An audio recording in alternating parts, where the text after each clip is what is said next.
Good morning, everybody. Good afternoon, should I say now. Welcome to this first webinar on our Healthy Aging by Design Growth Program, Design Your Way to Growth. My name is Annette Holman, and I'm the Community and Learning Manager for the Healthy Aging Challenge Community of Practice, which is funded by UKRI and delivered by the Centre for Aging Better. Before I start, I'm just going to run through a few formalities of the session. And if we just go to the previous slide, please. This is a webinar, so we're in presentation mode and the participants are muted throughout. The session is being live streamed on the Centre for Aging Better's YouTube channel, which has audio captions as well. And it's going to be recorded and available for you afterwards. So that link's going to just be added to the chat now if you want to view that way. We're going to be using the Q&A function in today's webinar, and you'll see that at your bottom ribbon. So do add any questions to our speakers today. And we also have our chat button as well. So do use that for any conversations or comments, or in fact, why not introduce yourself now to the members of who is there. We're also going to be using some interactive polling at the session, so they're going to pop up on your screen as we go. So do participate if you are able. Next slide, please. So I just want to give you a background of why we're here today in today's webinar about the Healthy Aging Challenge. This is run by UKRI, who are investing up to 98 million in healthy aging. The challenge is helping businesses, including social enterprises, to create products and services to help people as they age, deliver them at scale. This will allow people to remain active, productive and independent and socially connected across generations for as long as possible. And now the Healthy Aging Community of Practice, which is delivered by the Centre for Aging Better on behalf of UKRI, is a learning community that brings people together across organisations, all with an interest in developing solutions that support people to age well. And it's a space for members to collaborate, problem solve, share their expertise, learnings and insights through activities, including workshops, conferences, through online resources and through webinars such as today. And this is an example of that sharing that we are doing to bring the topic of design across the healthy aging spectrum for the interest of our wider community. And today we're being supported by Creative Venue and their expertise to bring you this session on Design Your Way to Growth. It's an opportunity for everyone to hear some real life examples around the commercial value of design. And this will follow with 2 further workshops in August: Design Your Proposition to Fit Your Market and Design Your Pitch to Win, details of which we will share shortly. So just to run through the agenda slide, if you could flick to the next one, please. This is what the plan is for today. So after the introduction, I'm going to pass over to our design chair for the session, John Mathers, who is co-founder of the Innovate UK funded Design Age Accelerator and Healthy Aging by Design. And he will talk through why design is a strategic growth ingredient for all enterprises. He will then move on to talk through the topic of recognizing the value of design, where design strategy meets design in business. And we're going to hear directly from Ben Griffin, from Innovation Design Lead at Innovate UK, and Azik Haliwa, co-founder of Personal Alarm Watch. And John will then host a Q&A with those.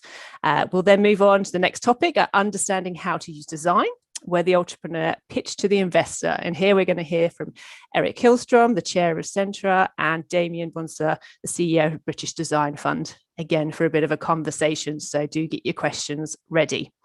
To tie us up, we're going to hear from Julia Glenn, who's the Design and Innovation Lead at the Healthy Aging Challenge, with a new exciting design fund coming soon from UKRI, before wrapping up at 2:30 today. So moving on to the next slide. This is a quote to kick us off from Dr. Ian Campbell, Executive Chair of Innovate UK. And I'll just read this out to you to frame the session for the day. Despite the UK's enormous strengths in design, there remains a significant opportunity for more businesses to exploit that potential, recognising, adopting and investing in the best quality design to innovate more effectively, compete successfully and grow faster. For businesses that truly embed design into their innovation strategies, the potential benefits are considerable. And I think this is the ideal moment for me to pass over then to John Mathers, who is chairing the main session for today to kick us off the conversation around why design is a strategic growth ingredient for all enterprises. So huge welcome to John, and I will pass over to you. Okay. Thank you, Annette. That's fantastic. So firstly, well, welcome everyone.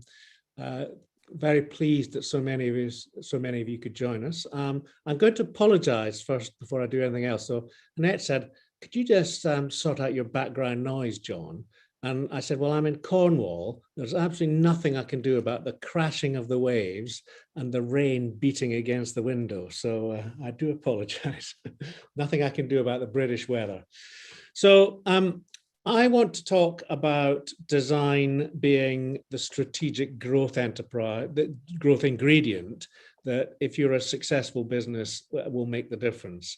And what I don't want to do is sort of preach at you or lecture you.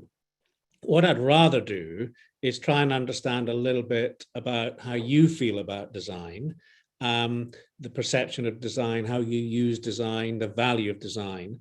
But then I'm going to introduce you to a number of my people I've worked with over the years who I think in their own particular way are real advocates of design and have seen it working really meaningfully in the way that they operate, and let them tell you about what they think.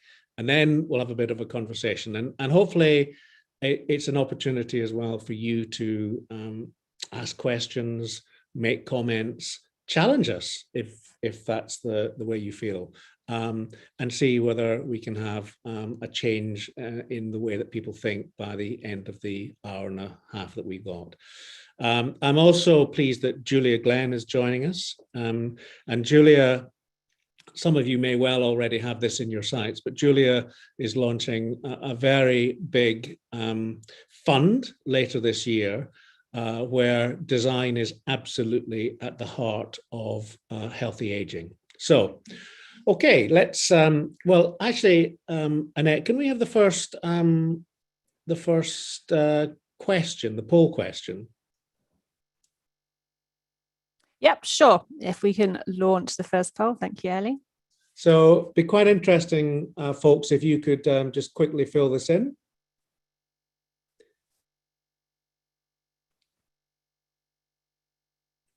That's great. All right, so whilst you're doing that, so just by way of introduction, I'm quite involved in the healthy aging agenda. So if you go onto LinkedIn and look at Healthy Aging by Design, you'll find that there's a really interesting blog which we set up, but anyone can actually contribute to, where you can actually see some of the stuff that is happening in design and the healthy aging market. I'm also a co-founder of a thing called the Design Age Accelerator, which is how can we use design to help particularly startups use design strategically to get their proposition better delivered. Okay, next slide, please. And we can put that poll away. So I think the first thing I wanted to do is talk about the potential. Why are we in this healthy aging market? I don't know if any of you have been around in the world of marketing for many years, but I got very frustrated over the years by people segmenting the hell out of a market until they get to age 65, and then it's somehow 65 and over, as if all 65-year-olds are homogenous, as if they don't have nuanced backgrounds and interests, and as if they don't really matter. The reality is, and I've put up some figures that talk about just the incredible rise that we are seeing in an older population. So that, and we're not the only country that this is the case, but by 2040. I think something like a third of adults are going to be over 65. So a third of our population is in an older age bracket. Now, that's a huge opportunity. And people are estimating that the age tech market is at the stage that fintech was back in 2007. So the potential is huge. I think the other thing as well, I mean, this is a healthy aging challenge. People often think about the age tech market as being a market that is about helping people when they get ill. Actually, it's also about helping people live their lives better in meaningful ways, and that can mean a very different thing. So thinking about age tech in a different way is one of the things I'd like to think that we might come out with today. Could I just have the results from that poll up again, please, Annette? Okay. Well, so and can everyone see that, Annette? Yes, they should be able to.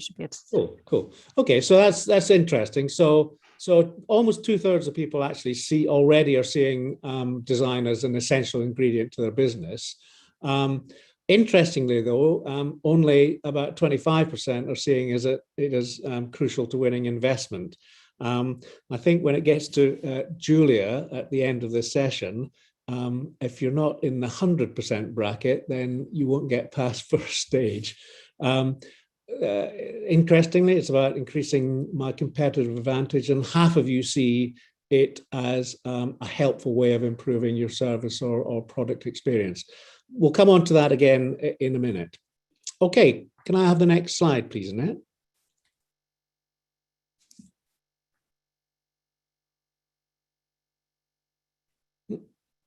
Nope.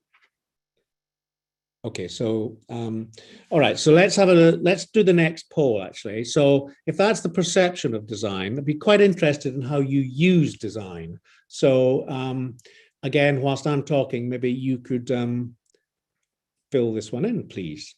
And then let's go on to the next slide, Annette, please.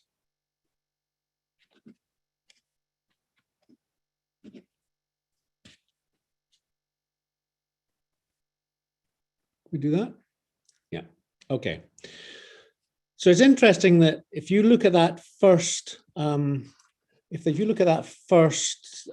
poll response and the number of people that talked about using design to enhance their product or service, there was a study recently that examined over 1,000 new startups and why they failed, why the ones that didn't succeed, why they failed. And the fascinating thing is that over 40% of new startups failed because they didn't tackle problems in the right way. They tackled problems that interested them rather than tackling things that actually served a real purpose or a real need. And I know that George McGuinness, who is the director of Healthy Aging, is really passionate about this. He is absolutely concerned that healthy aging shouldn't be about technology for technology's sake, but actually using technology from a design perspective, using technology that is actually user-led and actually solves problems. I think, interestingly, the number of people who still do not recognize the value in talking to their customers is something that is a concern. And I'm sure lots of you sitting out there will say, well, that's not me. But actually, do you really tackle that issue? Do you really talk to your user in a meaningful way? Do you constantly go back and talk to them? I love the example of Dyson and his product development. Dyson made over 10,000 prototypes before he finally launched into market. And that was because he was constantly going back and testing again. How many of you, I'm sure you don't need to do 10,000 prototypes, but hope you've done a few. Okay, so the results of that poll, quite interesting. Quite interesting that you're saying that over 70% is about prototyping and testing new ideas. So that's excellent news. And I think that differentiating product and service with over 60% is really good news as well. So thank you. All right. And Annette, could we put the last poll up? So this is the value of design and how you value design. Okay. So whilst you're filling that in, perhaps I could move to the next slide, Annette. Okay, so this I think is quite an interesting one. The fact that McKinsey is increasingly, and actually all of the big strategic consultancies are increasingly recognizing design as a real point of difference. All have been acquiring strategic design companies. All are integrating strategic design into their products and services.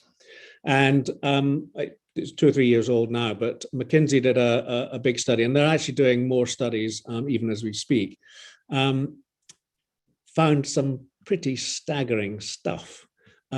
So only 50% of firms conducting user research to generate first design ideas. Fairly staggering lack of understanding of design at a senior leadership level. And actually, contrary to what you guys have just said on the second poll, an awful lot of companies only using prototypes at a much later stage in the development of products and services. So interesting stuff. All right, next slide, please, Ned. So I think the purpose of today is really to help us find out why more enterprises don't recognize the value of design, and perhaps recognize that increasingly design is not only an important thing, but it's actually a vital thing. And that if you don't have design in the mix, you're actually going to miss out. So that's what I sort of want to get from the people I'm going to hand over, is a sense that design is an essential ingredient. It's not an optional one, not an optional one. So here we go. How do you value design? Interesting that it's about helping people get insight. It's about, well, it's not about objective strategic thinking. I don't have time for it. That's an interesting one. I think it's great. I mean, Annette, you'll be pleased at this, that it's about making connections to a community of collaborators and customers. And I think if there's one thing, having been involved in the healthy aging agenda for the last couple of years, that I recognize is that there is a genuinely concerned and interested community out there who want to collaborate, who want to share ideas, who recognize that there is a big enough market for everyone. And so if this community of practice webinar series is helping to do that, then that's good stuff. Okay. So I'm going to hand over to two folks that I know incredibly well, who are going to talk about where design strategy meets design in business. And I'm going to hand over to Ben Griffin first and foremost. Now, Ben, I've known for donkey's years. I knew him when I was chief exec at the Design Council. Ben is innovation lead for Innovate UK. His background is in design. He is a designer, which is great. Background in industrial, user experience and service design consultancy. He's responsible for the development of Innovate UK's national design strategy, and he's going to be talking a little bit about that. And his interest really lies in how human-centered design methodologies are applied within companies to help them innovate more effectively. So that's Ben. Then Adi. Now Adi is fantastic. He's a serial entrepreneur. He founded the personal alarm watch back in 2017. He'll tell you a little bit about that, but it's about how you can help older people be more active and independent. Very much exactly what I was talking about earlier on. And well, I won't tell you what it does because he's going to tell you that. But he featured in the Forbes 30 Under 30. So good stuff there. Graduated from Oxford with a master's in engineering in 2012. and lots of businesses that he's founded and moved on from. So, Ben, over to you. Thank you, John. And good afternoon, everyone. It's wonderful to be invited to take part today. And I'm very encouraged by the polls that we just did. I'm very conscious that we've obviously got quite a design-aware audience, so I don't want to be teaching grandma to suck eggs. But nevertheless, I think it would be helpful, I think, to talk a bit about design in the context of Innovate UK and particularly in the context of our funding competitions. And John made the point earlier about, I think, the question of how design is useful to you, seeing it as a key way to secure funding perhaps wasn't a top priority, but in fact, increasingly for Innovate UK, design is something that we're looking for within the projects and businesses that we fund. So why is design important for Innovate UK funding? Well, it's all about returns on investment, both for us as an investor of public funds and obviously for the businesses that we support. We naturally want the ideas that we're supporting to have the best possible chance of creating value for the economy, for society, and for the planet. That's really what innovation is all about. It's not just about coming up with interesting ideas. Ultimately, it's about creating impact through those ideas. And of course, an idea can only create impact once it's actually been adopted and used by people. Otherwise it remains just a good idea rather than something that's really transformative. Now, technology is an important ingredient of innovation. It's often necessary to bring new ideas to life, but ultimately it's people that determine whether or not those ideas will be successful and adopted in the marketplace. So it follows that innovators need to take account of people's needs, motivations, and behaviours from the very start of their innovation journey. And that's where we think design can make a really valuable contribution, particularly in emotive areas like the healthy aging challenge. Move on to the next slide. Oh, did we skip one out? No, that's okay. I thought I had an extra slide in there. So often in design, you'll see, if you spend any time looking into human-centered design on Google, you will find any number of different design process frameworks, diagrams, maps. Designers tend to be very good at coming up with nicely color-coded, attractive-looking process diagrams. The reality is that when you drill into them, there are some commonalities across all of those, whether it's relating to product design or service design or industrial design. There are some fundamental commonalities. And I think the most important takeaways about the design process are firstly that it starts early, and it's as much a process about understanding the problem as it is to do with solving that problem and coming up with ideas. It also tends to be a fast process.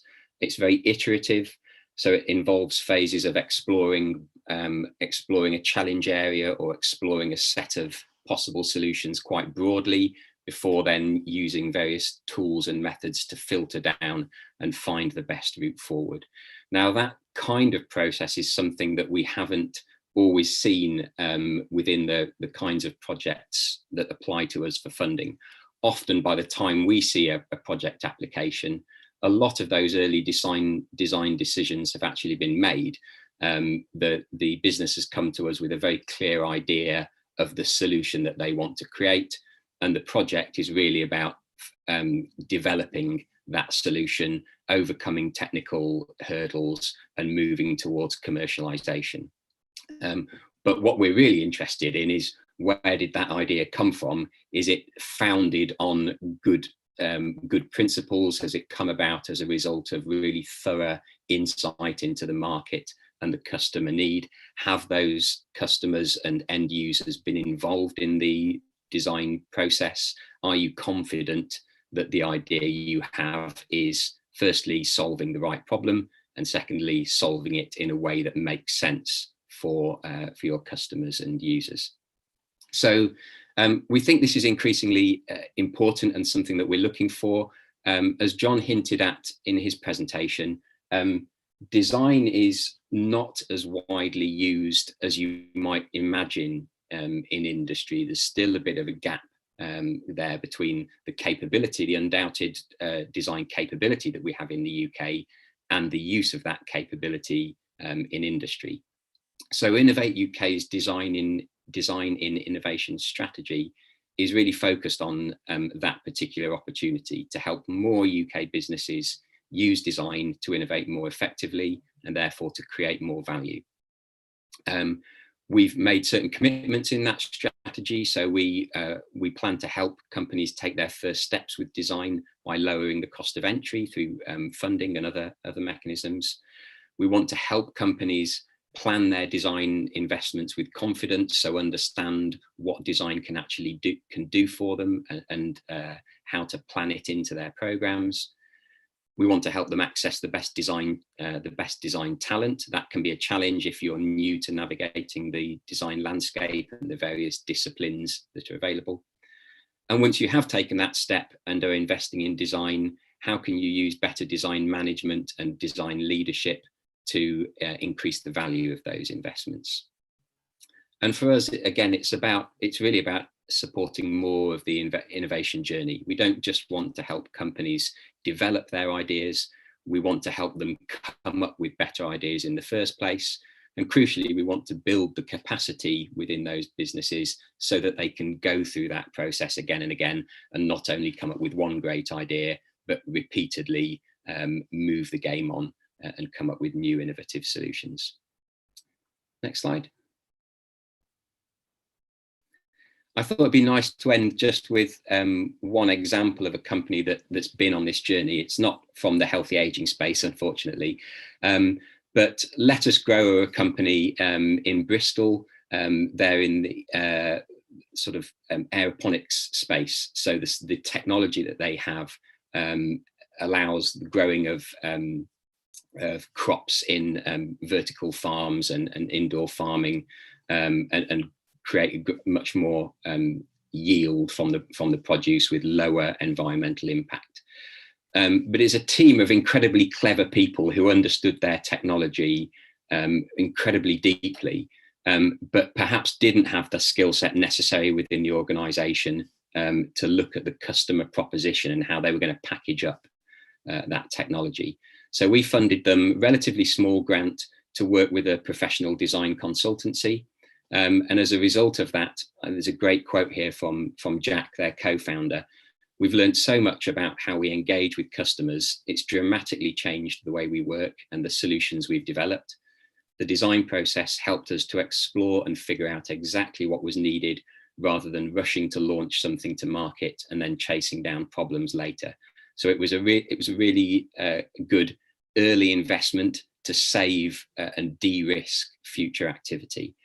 And it certainly helped them to communicate their innovative proposition to investors as well. So they've gone on to secure extensive further funding through an industrial challenge strategy fund, £460,000 pre-seed and £2.35 million of seed funding. They've generated their first sales revenue and grown from 3 to 21 full-time employers. So a real success story. Great. I think we'll finish there, and then if there are any questions. That's brilliant. Thank you very much indeed. Ben, we're going to have a bit of a more rounded chat at the end, but I just wanted to ask you why you think design has grown in importance over the last few years. I mean, I sort of mentioned about strategic consultancies investing in design, but you've seen it at the right at the front end, right on the right on the border. Why do you think it's grown over the last few years? I think more interestingly to me is why is it taken this long? Those of us maybe that have been in the business, and certainly in your experience, John, I think we tend to think, well, why haven't companies been doing this, and investors like Innovate UK been taking a closer interest in this over the long term. I think there's certainly been a lot of really strong evidence created recently, and studies like the McKinsey study that you hinted at there, and studies by the Design Council and other organisations that have really started to quantify the business value of design and relate design to return on investment. And I think that's been essential. And I think it's just one of those things where momentum starts to build. Certainly, my experience with businesses is that it can seem quite remote, and often it's when you see one of your peers doing it and understand the experience that they've been through and the value they've gained from it that has the most impact. Great, thank you, Ben. That's really fascinating. I'm pretty certain that people will be quite interested in getting access to the innovate, to the innovation strategy and the design strategy. Will you be able to put that on the chat so that people can? I'll put a link in the chat box. Fantastic, thank you very much indeed. Brilliant. Addy, over to you. Thanks, John. Also, I guess this will be very similar to lots of what Ben has been saying. I agree with all of that, and also probably another example similar to the Let Us Grow example of investing early in design, and then that reaping rewards later, pardoning the pun. So I'm co-founder of Personal Alarm Watch, and I'm just going to talk you through a bit about the impact design has had on us and how we've used it to continually develop our service. Next slide, please. So just to give you some background first, we care about helping older people to be more active and independent. Also, we want to help their families get peace of mind, knowing that we're there for their loved ones in emergencies. And we do this by replacing traditional red button pendant alarms that you may have come across. So it's just like a button with it's like a red button that can call for help wherever you are. And we replace those with a discrete smartwatch that can call for help by pushing this button anywhere in the country. So you hold down that button for 3 seconds, it puts through a call to a 24/7 monitoring team. They speak to you through the watch, work out what's happened, and then get help to you as quickly as possible. So whether that's you've had a fall at home or you're lost up a mountain. And design-led development is at the heart of everything we do, and working very closely with older people and their families. We use that to educate the initial development of the service and then continual development beyond that. We launched in January 2019 and very quickly became the highest rated alarm service in the UK. And we now support thousands of older people from Penzance right up to the Outer Hebrides. And we're helping them to stay active, independent and confident. Next slide, please. So I thought I'd just tell you a bit about the 2 years prior to the Jan 2019 launch and our design journey developing the service. So my co-founder and I were focused on trying to help older people to be more independent. And the reason we've been looking at that is because it's the most impactful thing you can do for someone, is to enable them to do whatever they want, whenever they want to, basically. And we think that that actually impacts every other aspect of your life. And so that's why we've always looked at that area. And for a long time, so over 3 decades, the standard solution as you're starting to get older and a bit frailer and you're at home, the standard technical solution has been to give you a red button pendant. So it's a necklace with a button at the end of it. And when you push that button, it activates a box that's normally in your hallway connected to a landline. And then that calls through to a 24/7 team, and then they can assist you at home. But over the years, we've spent a lot of time in people's homes, and we just kept coming across them not being worn and not being used. And we found that they were actually unanimously disliked. And so there's definitely some problems there that we could try and solve and overcome, because the inherent benefit of having that safety net means that you can stay independent at home for longer. And so to do that, we started out by just going and talking to lots and lots of older people, their friends, their families, their healthcare professionals, and just really tried to understand what the limitations of the typical red buttons were. We even, we did that through one-to-one interviews, group sessions, and we even ran design workshops, like you can see here. Actually, in this particular one, I remember someone was looking at one of the prototypes we were working on at the time, and they told me to take it away and bury it. They never wanted to see it again. It was that bad, or that it created that much friction for them. But actually there's a lot to learn there, and you can keep building, measuring and learning, and you're constantly iterating and trying to get to some solutions that are actually going to be useful and make a difference, and that people will adopt and use. At the same time, we really wanted to embed ourselves in this whole ecosystem. So we even did work experience in monitoring centers. So these are the 24/7 teams where we're listening into the emergency calls that are coming in to see how that all works, but also went into people's homes and installed the old kit to see how that all worked as well. Next slide, please. And through that process, we picked out a bunch of different things that we thought we need to work on. These are the big problems we need to overcome, and this is where these are the solutions to those problems. So just to run through them very quickly. So the first thing that we came across with red buttons is people find them stigmatizing. Big red button around your neck screams, I'm old and I'm vulnerable, and that's why people don't like to wear it. Hence, something that looks like an everyday watch instead. They also wanted the speaker and the microphone built into the unit itself, because there was a lot of concern around if you're too far away from the box, you might not be able to communicate with the team on the traditional alarms. So that's why we have the speaker and microphone built in, so you are just talking straight into the watch itself. Another really, this was the biggest limitation really with the red buttons, was they're range limited to that central unit. And so they typically work at home and may go into your garden. And so people said they felt trapped and scared to go outside. And actually, that's a huge thing for trying to be independent and staying active. And so that's why we've made our watch work anywhere. And then having done the installations, we also found that actually there's a bit of an involved process with doing that, and it could take a bit of time, 30 minutes to an hour to set everything up.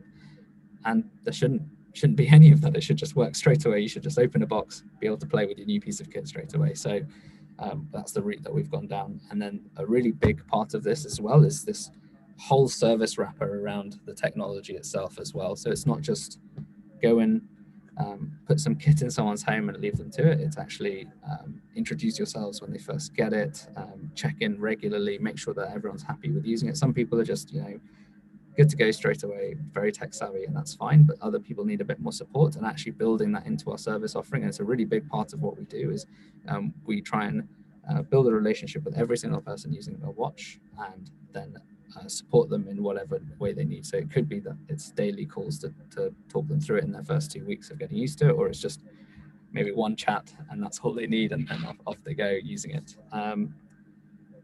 So the other interesting things were lots of changes during our prototyping.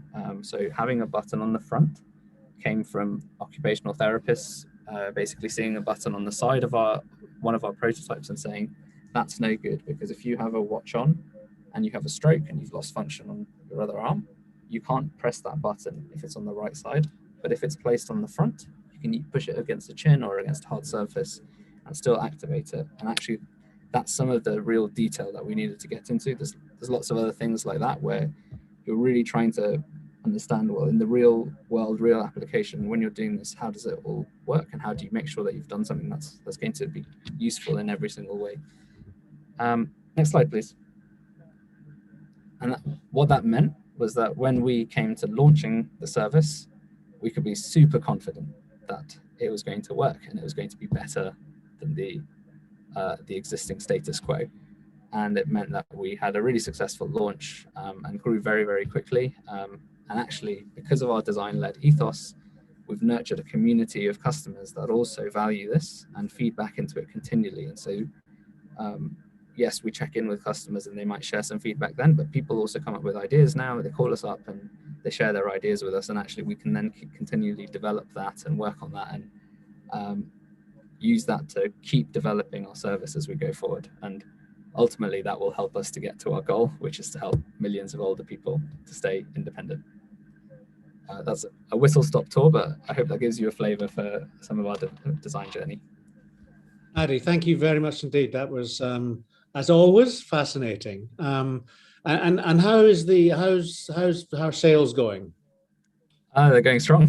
Very good. Yes. Excellent, good stuff. Let me ask you a simple question, and then we'll get into the sort of more rounded conversation with Ben. I'm a great advocate. There are people who proselytize about design.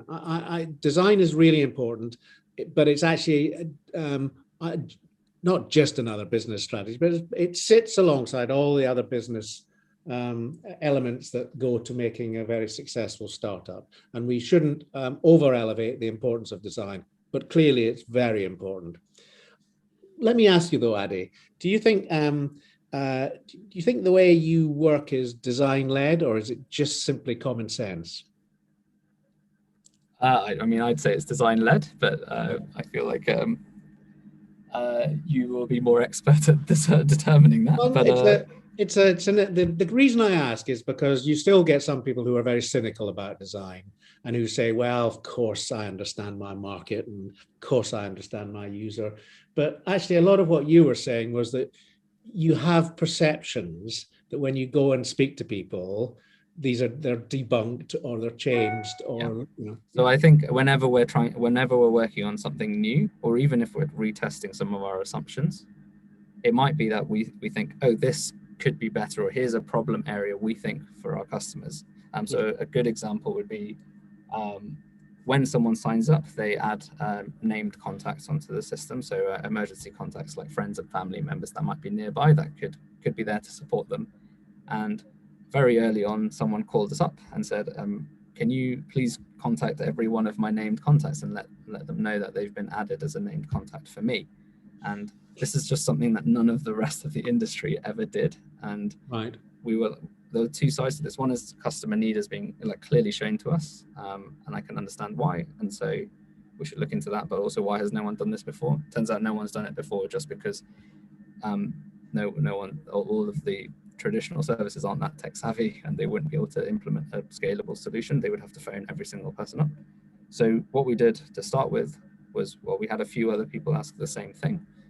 And then we said, okay, well, let's try it. Let's for each of these people, let's phone up every named contact and inform them that they've been a named contact, what that means, what our service is, and let them know. And actually, they found it super useful, not just the person wearing the watch, but their named contact as well. And so off the back of that, we knew we should build a system to notify everyone straight away. And so, yeah, I think it's definitely at the heart of everything we do is, okay, what's our assumption here? Is that true? How do we test it quickly and simply? And yeah, just pick up the phone, right? It's very easy to try it. And then, yes, we can build some technical solution to automate the whole thing. Thank you, Adi. Great. So Ben, are you able to join us again? I am. As if I'm. So can I just pick up on that theme that Adi had there, which is about a user-centered design approach, helping to differentiate you from the competition. I mean, what's your experience of that?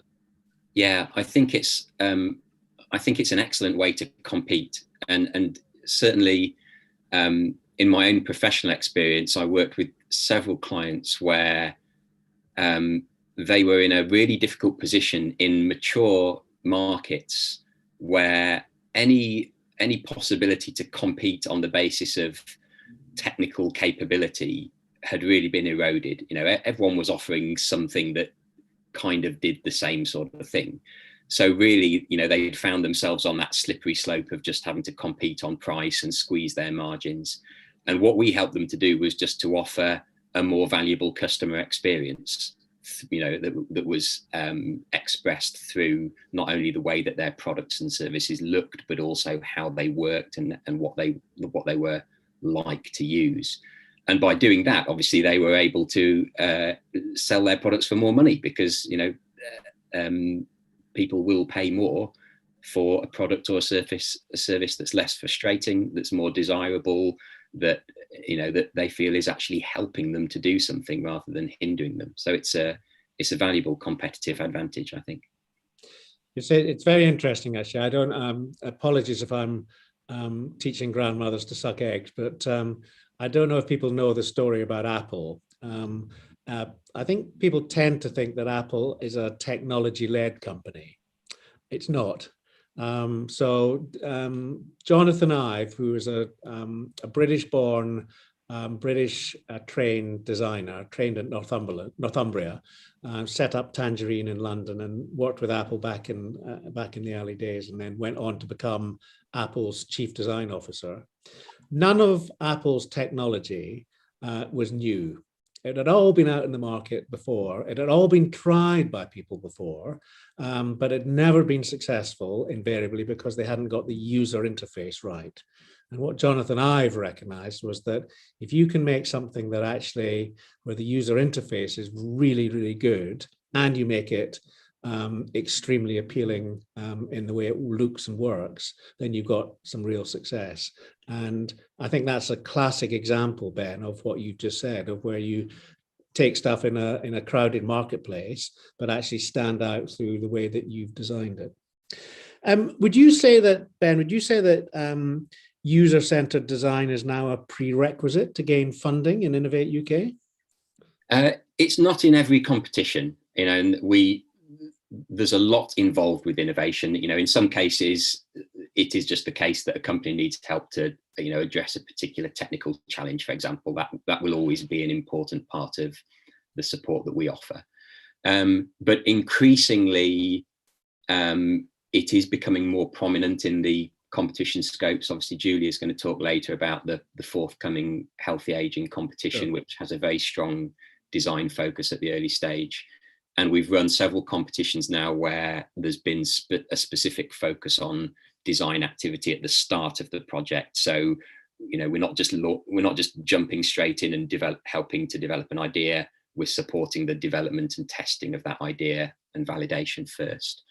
And even if you look at the scope and the application questions for a lot of our competitions, so the SMART competition, which we run regularly and has an open sector scope, there are questions on that application form about what is the customer need, how well do you understand the market, and I think if you're going through this design process, although we don't talk about design in the application stage, you will be able to answer those questions much more effectively if you can refer back to work that you've done through a design process. Cool, great. I'm going to ask you, we're sort of running slightly out of time at the moment, so I'm going to ask Adi and Ben each one question, and just a quick short answer to each, and then a big thank you. So is it technology or people? Ben. No. Both. Can I chicken out and say both? Both, but people first. Okay. All right. Adi. People. Okay. Cool. We've actually, I've just popped up because we've had a couple of questions in the Q&A just to that I would just put to, I'll read them both and then I can see who wants to answer. So the first question is, what are the best ways to talk with customers and embed yourself in the community during the COVID restrictions?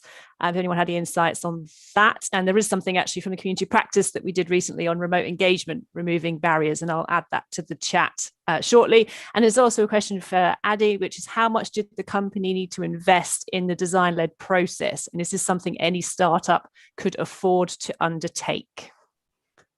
Okay, why don't you answer that one first, and then Ben, maybe you can answer the second one. Yeah, sure. Or the first one, if you know what I mean.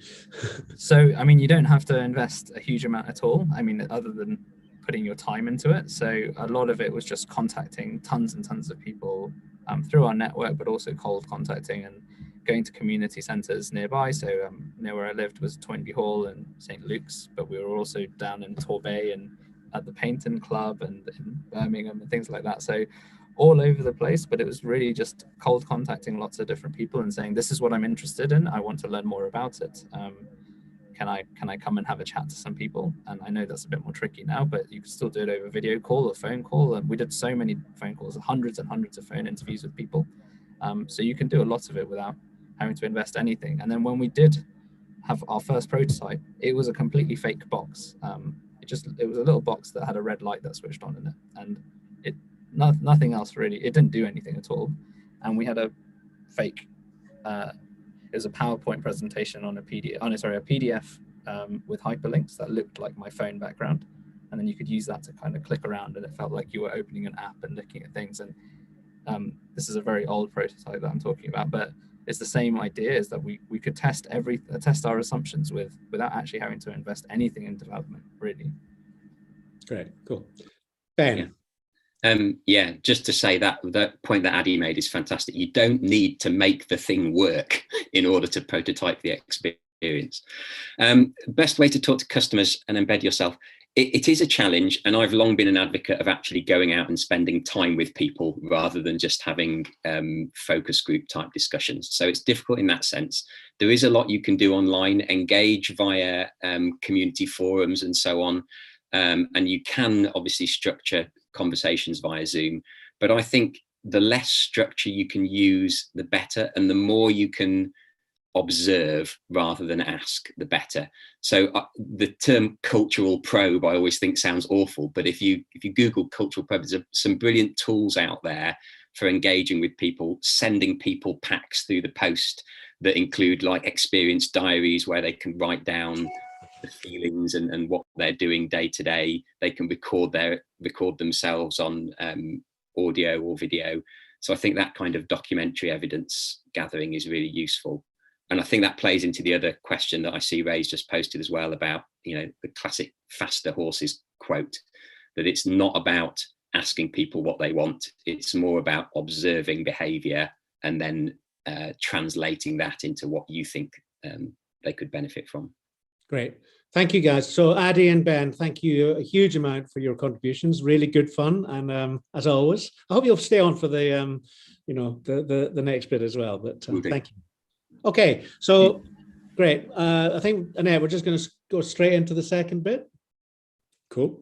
Okay, so I'm going to introduce two people, again, both of whom I know extremely well and value their participation in this workshop. So this is about how do you use design effectively. So we're going to hear from two quite different perspectives. We're going to hear from Eric, who I'll tell you about in a second, about how design shapes a proposition that you then take to look for investment. And then I'm going to, and he's going to talk particularly about he chairs a company called Centaur. And then we're going to hear from Damon Bonser, who is the CEO of the British Design Fund. And Damon and I first met back in the Design Council days when we ran a very early stage startup called Spark.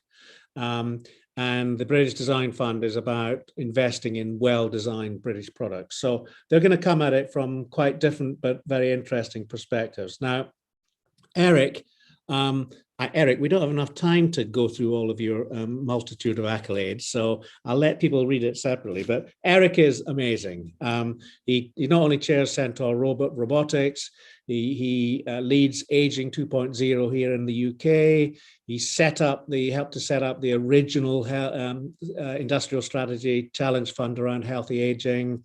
And he's also involved in a variety of other things. And if you want to know anything about healthy aging, go to Eric. Damon, serial entrepreneur, set up and sold more businesses than I've had hot dinners, and is now very focused on the British Design Fund. Looking forward to hearing from both of them. So Eric, I'm going to hand over to you first. Very good. Thank you for having me today. It's a pleasure to be here. I came to Centaur because I believe it addresses what I believe are the key barriers, some of the key barriers to impact at scale in healthy aging, which I believe are design, language, and business model. And today's about the design, but John, you just mentioned that design is really seen in the context of the overall toolkit that's available to management, and we see all three of those playing together very closely to create impact at scale. Next slide, please. So Centaur was founded really out of a father's desire to do better for his son who had cystic fibrosis. The picture on the right there is a 150 kilo kind of machine that exists in the market to help support people with complex needs, which it has its place in time, and there's something for everyone. However, it's not for everyone, and I think that is what was on the market when this father sort of looked at his son and said, "This is not good enough. We need to do better." Our product designer is Paul Campbell, who's former chief product designer for commercial vehicles of Ford, everything outside of the U.S., so Europe and rest of the world, and his father had the need for a wheelchair, and his father was talked down to when he was in the chair. There's this unfortunate experience that people in wheelchairs seem to be treated like an infant, as you can see in the upper left. And so you want to look somebody in the eye, but you also want to have conversations with dignity. His father constantly had bruises and cuts on his hand from going through narrow doorways that weren't appropriate for a larger wheelchair. And you can see the damage that's potentially done to a home because they're just not designed in a way that is for a home environment. His father would come over to their house and they would have to put the dinner table on blocks because the wheelchair wouldn't fit at the dining table. And even then they still couldn't quite get it to fit at the dining table, and half the meal wound up in his lap, which he would make jokes about, but it's not funny to him and many of the others. So that experience carried over into restaurants. As you can see, they try to accommodate, but it's not, it doesn't really work. He often sat in the middle of the aisle with people passing food over his head or getting bumped into, and again, still he couldn't quite fit at the table. And so these are examples of things that aren't right about what exists today. Next slide, please. So Paul put together something that was based on his design experience at Ford, really looking at the end user and what they wanted, what their needs were, and what their aspirations were. You want to have the dignity of looking at someone in the eye when you have a conversation, and so the chair elevates. You want to be able to have dinner with the family or go out to your favorite restaurant or cafe and sit at the table. And you can see in the upper right hand picture here someone sitting at a cafe, and so it fits under any table anywhere. And you want to be able to go to the supermarket or reach something in your kitchen on a high shelf, and because it elevates, it can reach those places. And it's designed in a way that fits a social setting. So whether that's or a professional setting. So the design is quite important to the overall experience. Next slide, please. However, to really grow the market and have impact at scale, we needed to create a service. There's a whole section of the population that reject wheelchairs. They don't want the stigma, but they do want support in the time and place where they want it, whether that's in a retirement community, on a cruise ship, could be in a museum or a theater, National Trust. There's all of these places where there are services that could be available. And so design of a service was absolutely fundamental. So we used the design thinking process to create a service that addresses each one of these markets. Next slide, please. So what resulted was something that gave us competitive advantage. And so this is something that relates to Blue Ocean strategy, but it also comes out of Paul's experience at Ford, creating what are attributes, product attributes that create competitive differentiation. And you can see it's quite different from our key competitors on 2 wheels or 4. We're adding autonomy, but someone was saying earlier, we just think differently than the industry through the design thinking. The industry just wasn't looking through the eyes of our customers. It was very medicalized. Now things are changing, and we have this sort of competitive advantage that has helped us with investors. Do you want to go to the next slide, please? So through our product and service design, we've created competitive differentiation that has been recognized by stakeholders. So in 2020, we were recognized as honorable mention, most innovative health innovation in 2020 by Fast Company. We've been mentioned in Design Week. The Royal College of Art Design Age Institute has designated Centaur as a Pathfinder project. And to talk about success with Innovate UK, we have been successful in 3 Innovate UK. So we, in all of our applications, talk about using the double diamond approach that was developed at the Design Council. So it's helped us with our grants as well as investors. Next slide, please. Stakeholders say it's a design like Apple. It's beautiful and sleek and minimalist design. This is important to our investors who say, how do you know that your product is going to sell? And through our code creation process, our code design process, we're creating an order book that will be fit for purpose, will demonstrate product market fit before we even have launch. And that's important to an investor who's putting in money on hope and faith that you're going to deliver. But if you can show that you're co-creating and that your fingerprints of customers are all over your product and service, it de-risks the business significantly. And so we've been quite proud to have customers help shape us. I noticed one of the participants today is Open Inclusion, and they were very kind and helpful during COVID, actually. Someone asked about how do you design during the COVID restrictions. Open Inclusion has an existing network that we used and have some fantastic feedback from them, as well as some feedback that we need to incorporate and make our whole offering better. And so that is, I believe, I'm out of time, but there's plenty of time and questions to cover later. Thank you. Thanks very much, Eric. That's great. Really good.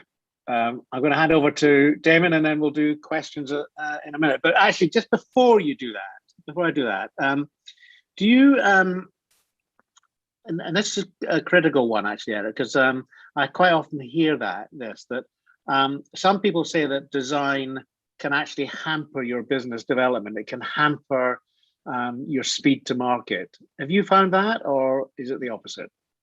I'm again and again, I kind of find evidence for the maxim that says, I don't have,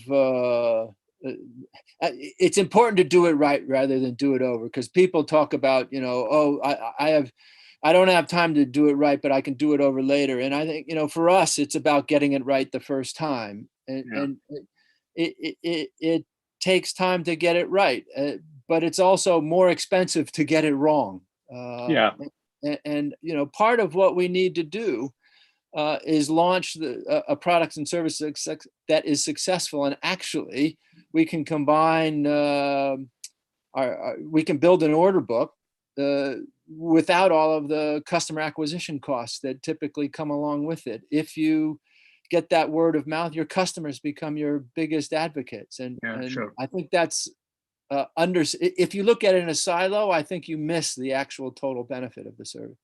Great. Thanks, Eric. That's great. Damon, over to you. Thanks, John. Good to hear from you, Eric. So I want to talk to you briefly today from an investor's point of view. So as John mentioned, I'm CEO of the British Design Fund. This is a fund we set up about 3 years ago, launched the first fund, and we're now on to our third. And we launched it in reaction to the fact that really we saw a gap in the market in the UK, where early stage purpose-led product design and manufacturing businesses were kind of being left out in the cold when it came to discussions with investors. So a little bit outside of any innovation grants that were out there, when it came to kind of commercializing the businesses, they needed They needed usually a cash injection, but also they needed some expertise, and we just saw it wasn't there in the market. So we launched, like I said, 3 years ago, and yeah, we've kind of been pleasantly surprised. We've been inundated with applications, and as we suspected, it's a huge amount of work. Companies need lots of support as they commercialize them, but very rewarding and huge interest from our investors, and our companies, very glad to say, are doing well, even sort of through the challenging last 18 months. But what I want to briefly talk today about is giving my point of view as an investor to those who may not have as much experience. So, people like Eric have got a huge amount of experience of dealing with investors, but I appreciate there'll be a lot of early stage designers out there and founders thinking about, with an idea, thinking about how they can take it closer to market. What are the steps? Where can they access funding? So I kind of want to talk through in a real kind of, from a very high level point, just saying, right, okay, let's have a look at a few things. Let's have a look at, first of all, what type of funding is right for you. And obviously as a fund, it's venture funding for us, and it's early stage venture funding. And then I'll talk through some of the things that investors look for, and then kind of what you should probably be looking for from your investors as well. So it should be a two-way street. So to start off with venture funding, I'd say that what I always say to founders, if they're considering going down this path and they don't necessarily have experience of having done it before, is thinking about, is it definitely the right type of money for them? Is it the right source of investment? There are many different ways you can fund your business. Venture is the one that we do here at the Design Fund. But is it right? So the takeaways really are being aware that fundraising is a distraction to your business, certainly if you're up and running as well. But even if you're on a pathway to launch, take it, and often early stage businesses do not have large teams. So taking away maybe 50% of that kind of founding team, if there's two of them, or often it's one founder-led business, it's a massive distraction, especially if fundraising isn't something you've done before. It's going to be a big learning curve, and it's going to take time away from either your product development or your early sales if you are already starting to trade. So just be aware of that. It's nothing happens in a kind of bubble. So there's other competitors that might enter the market, pull the rug from under your feet whilst you're out there passionately talking and pitching to investors. The reason there's a frog on this slide is with the sort of, with any type of fundraising, but certainly early stage funding, you've got to go out there and kind of kiss a lot of frogs there. You've got to find the right investment partner, and hopefully sort of some of the later slides we talk through here can help shortcut you to finding the right ones. But you do have to go out and you have to pitch to a lot of people, talk to a lot of people, have a lot of cups of coffee to find that 1 in 20, 30 that feels like a good fit for your business. And I kind of mentioned as well the loss of sales opportunity, so I won't go over that again.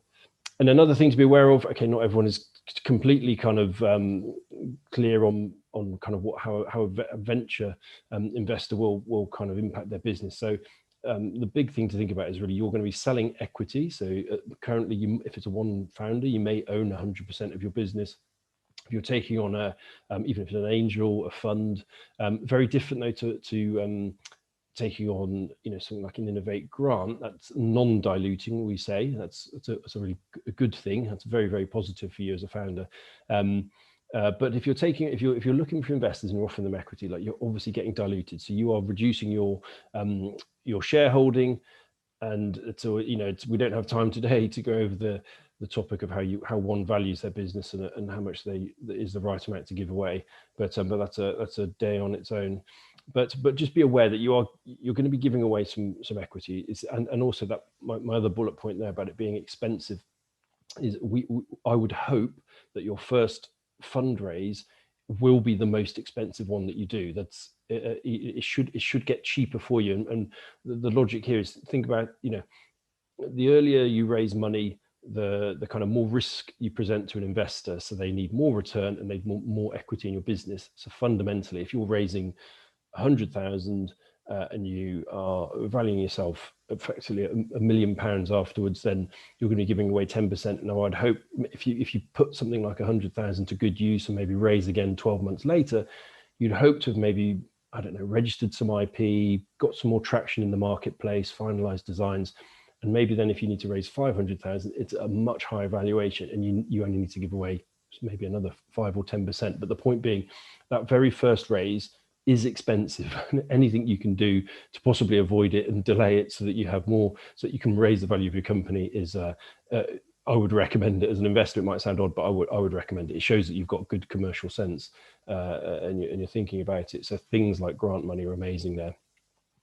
And then really the final point I wanted to make is when you're thinking about the type of funding is if you're taking on less so an angel, I would say if you're taking on seed funding money or any kind of funds money, they're going to expect a certain level of discipline that may not be in your business at the moment. So, are you having regular board meetings? Are you ready to start having them? Because a fund, certainly a regulated fund will expect that. They'll expect management information, so they'll expect financials. None of this is kind of hugely rocket science, but if you've never done P&Ls, forecasts and cash flows, then suddenly, again, it kind of goes back to the top point about distraction. Like, are you actually ready for that kind of additional workload that we put on your business? And really, and it all kind of runs, the exit focus is kind of, if you think, a fund will invest same as an angel really looking for an ROI, looking for an exit within, probably, like if they're being realistic, probably 5 or 6 plus years onwards, but they will want you to maintain that focus. They may become slightly concerned if they get the impression after they've invested that suddenly you have this idea you want to keep the business and have it more of a kind of organically growing kind of lifestyle business that you want to pass on to your grandkids. May not be necessarily the story that they were initially looking for. And just the tight ship kind of relates to the things I mentioned before, really. Just, when it's just you and you don't have other equity shareholders, then you can, to a certain degree, run the business a bit more freely. Next slide, please. So what might some investors look for? I think this is true of angels and funds, and probably also if you're applying for kind of innovation money.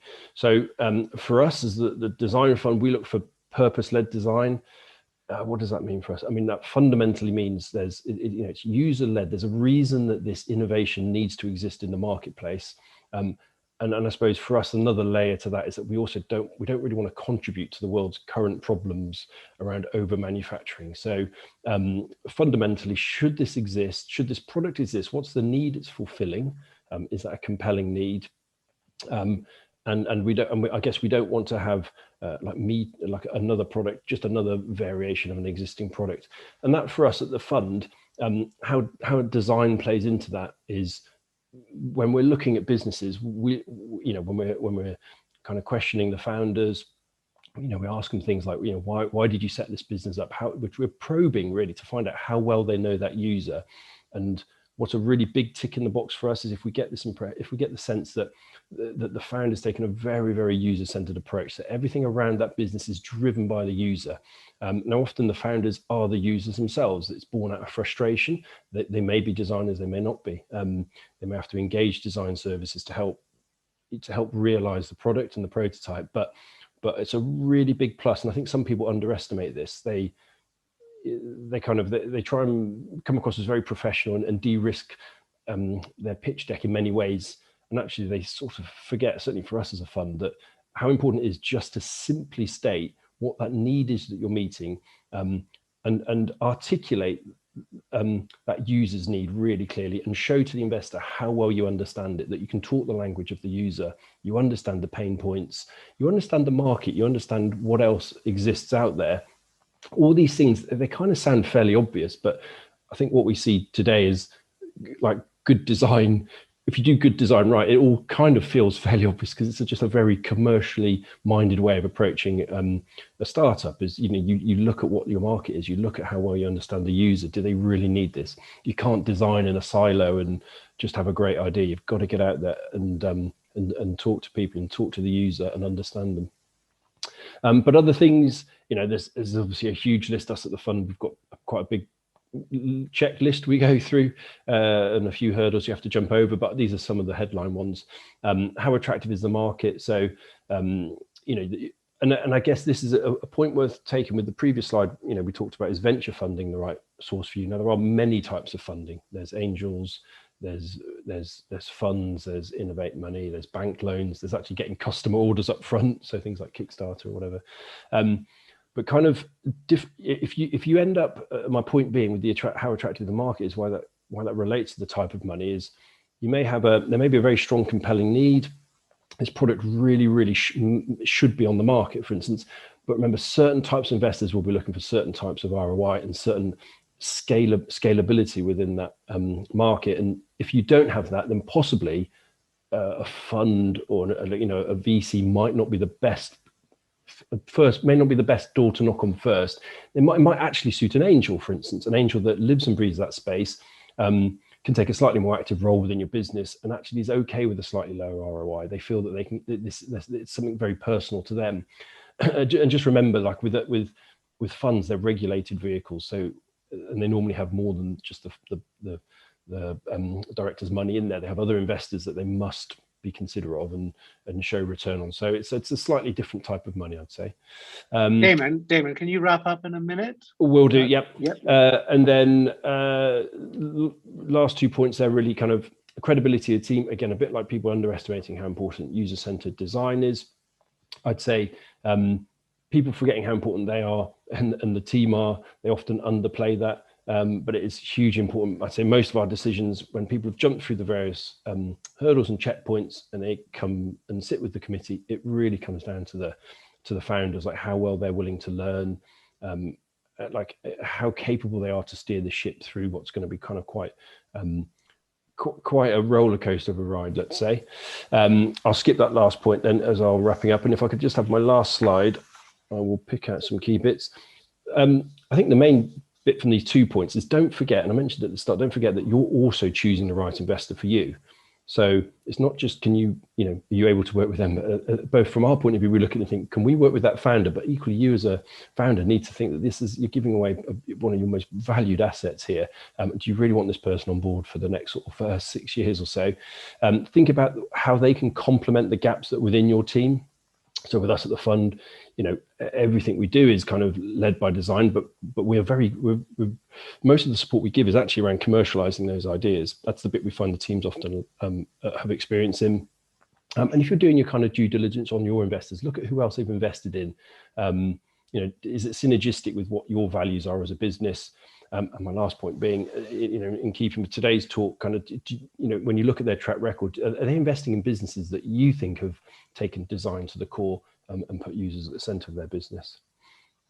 Damon, thank you. Thanks, you very John. much. Thank you very much. That's great. So Damon, let me ask you the I'll start my video, right? Let me ask you the killer question. What's the killer question you ask entrepreneurs when they're pitching for investment? Oh, right. So, I mean, for me, is there one?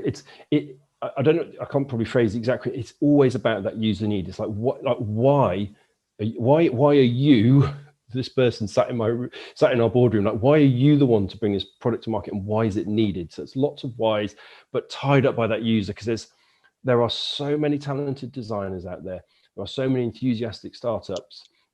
But so many of them just forget to put the user at the center of their journey. And if you put that at the start, and then obviously if you really understand your user, you'll understand what price they can pay. You'll understand how yours is differentiated. Like, it all starts to come together nicely. But if they answer that question by very enthusiastically talking about their designs again, then little red flags start popping up on the table. Great. Thank you, Damon. So, Eric, are you able to join us again? That's good. Damon, can I just say, I have never seen a neater boot case than the one that you've got behind your I was outlining right here. Just 5 minutes before the call. Brilliant. You can come round and sort mine out later, okay? So can I ask both of you about how you measure the return on? Ben started by talking about ROI, return on investment. Can I ask both of you how you're thinking about measuring return on investment, the return on investment of design? When Damon, when you're looking at companies, Eric, when you're developing companies. Eric, do you want to start on that one? Well, yeah, yes, John. I find your that's a zinger question. To be honest with you, the way I look at it, I struggle with that question. I don't see design separate from our business. It's kind of Okay. like saying quality. It's like you can't give a head of quality. It's part of everything that you do. Design is a part of everything that we do. I couldn't agree more with what Damon was talking about in terms of starting with the customer. Our sales strategy starts with the customer. You started this presentation with some stats around understanding the customer as a part of the design process. If we took that away, we're nothing. It's a part of the business. It's inseparable. Okay, thanks, Eric. Point well made. Appreciate it. So look, David, unfortunately, we're running slightly behind time. So I'm going to hand over now to Julia, Julia Glenn. So Julia is the design and innovation lead for Healthy Aging UKRI. So she is leading the program that is being launched in July. She's going to tell us some more about that. Now, Julia has got a great career. She's worked in the healthy aging sphere for the last few years, but she's worked in marvelous places like New York and Hong Kong, transitioned to social entrepreneurship. She's co-owned engineering businesses. So a fantastic background. Julia. Thank you, John. I'll try not to let you down after that massive build-up. Thank you, everyone. It's been really, really interesting to listen to all of the other speakers, and I'm very excited to talk about the Design for Aging competition launching in September. So if we can have the next slide, please.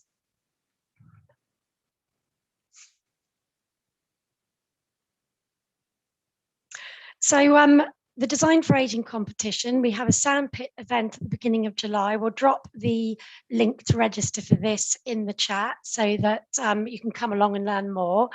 But the Design for Aging competition absolutely is encapsulating all of the key messages that you've heard today. So design, by working with the people who are going to use your end product or service, by doing so, you are actually building your market. And that is the simplest way to put it. And as Eric said, your business and the co-creation seam are inseparable. You shouldn't be able to draw a line between them. And that's what this competition will encourage. We've got awards that will be up to 2 million in grant funding against eligible project costs to fund projects that last for up to 2 years. And you'll be able to leverage the unique design stage gate, which is intrinsic to the competition. If we can have the next slide, I'll tell you a bit more about the design stage gate. So to echo what everyone has already said, all the other speakers have said, if you use design properly, all of these principles distill to one single message, that if you build, evolve, shape something that people want, they will buy it and you will have success. So with this competition, rather than just talk about design, we are actually applying a design stage gate mechanism 6 months into each of the projects where we award.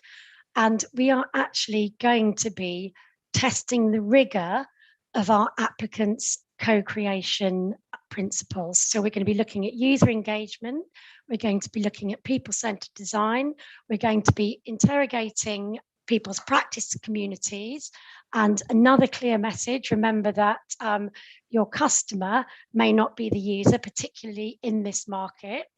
We're looking to make sure that the co-creation process augments the proof of market statistics.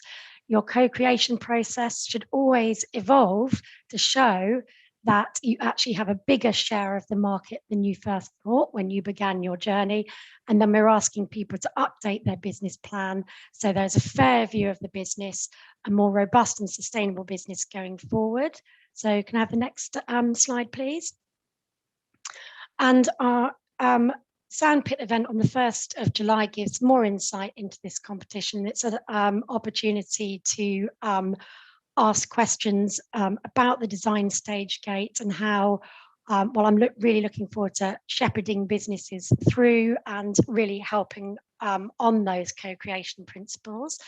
We're going to hear from, as Eric said, the users are going to be at the centre. We're having some users who are in this market, as in the demographic we're designing for, to come and talk about some of the problems and snags and blind spots that organisations, large and small, have when designing for this market. And we're going to talk more about how co-creation is literally an asset in terms of giving you the best chance of success. And I think the link has been dropped into the chat. So we can have the next slide, which I believe is the last slide. And I really hope I haven't gone over. So thank you very much. Really looking forward to working with some of you and seeing with some of you at the sandpit. So any questions, drop me an email. Thank you.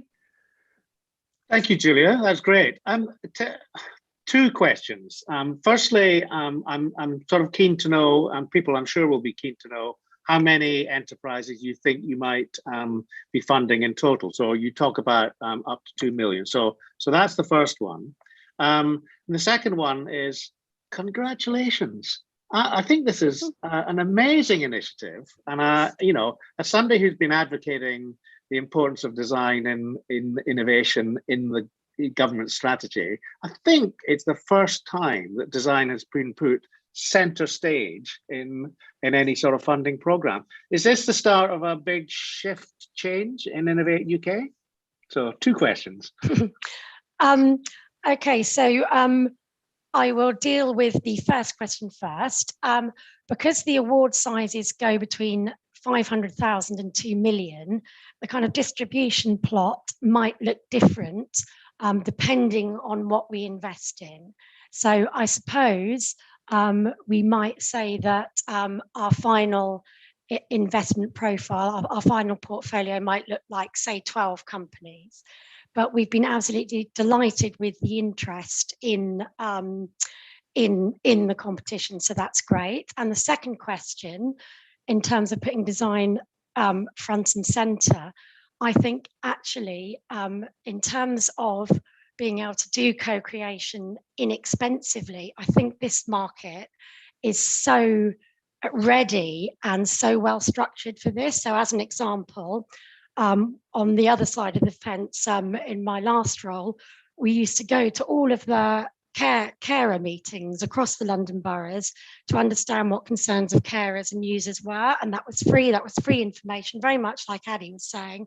And then it's that learn, apply, recycle, learn, and it's kind of design liquidity, I think of it as. And I think, yes, I think there's some great minds in terms of like Ben and some great people connected with UKRI like yourselves and Colm Lowe. And I think we will get there, and I'm absolutely delighted that this stage gate mechanism is being put into a market which it's so good for all of us to serve, not just economically but philanthropically, positive health externalities. So yeah, it's fantastic. Thank you, Julia. So you would answer my question of earlier, where I said, is design a nice to have or is it an essential? In your world, it's an absolute essential. Yeah, absolutely. Yeah. Brilliant, yeah. brilliant. So look, we're coming to the end.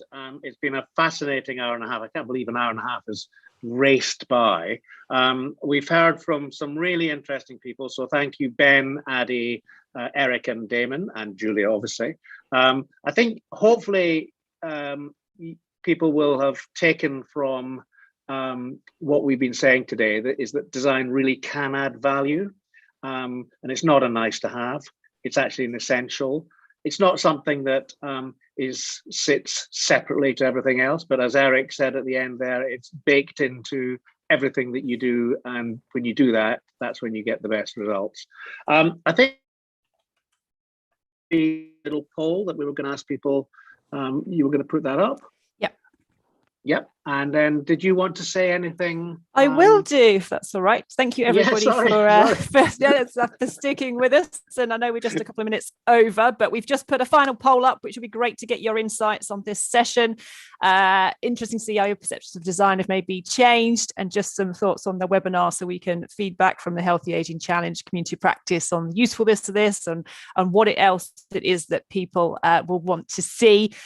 We've just put some dates up there of the next insights. So as the Designed Aging competition that Julia just spoke about, the link is in the chat, so do sign up to that. There's going to be a couple of other workshops following this webinar: design your proposition to fit your market and design your pitch to win. Now we're just in the process of shaping those up into interactive workshops. There'll be a process to apply for that, so that will come out shortly. So lots going on, but conscious of time. So thank you everybody for joining us. If you want to find out more about the community of practice, our email is on there, and we'll just add the link onto the chat as well. As John has already said, thank you so much to our speakers, but also a huge thank you to John, yourself, and Julian Grice, who I know is also on the call and done a lot of work into putting this session here together. We'll be part of the design program moving forward. Thanks to support from Ellie and Veronica from Aging Better in the background for today. And also thanks to UKRI in their work in delivering the Healthy Aging Challenge, funding the community of practice for us all to come together and to learn and create and develop a healthy society for everyone. And finally, thank you all to joining today. We hope you have found it a useful session, and we look forward to seeing you again soon. So have a good afternoon. Thank you.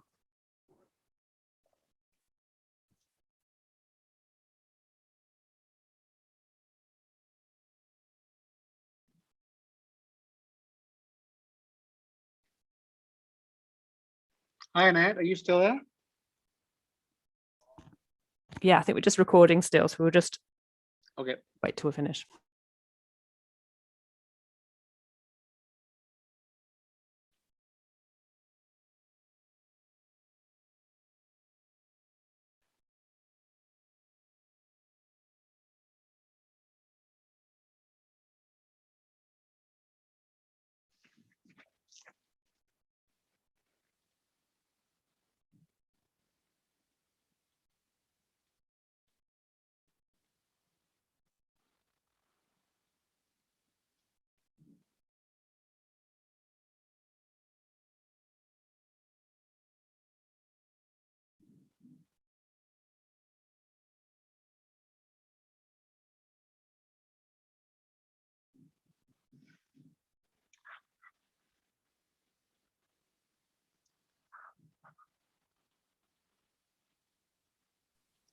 If you can just hang on, I'm just taking screenshots of them just for backup. If you could just bear with me a second, Ellie and Annette.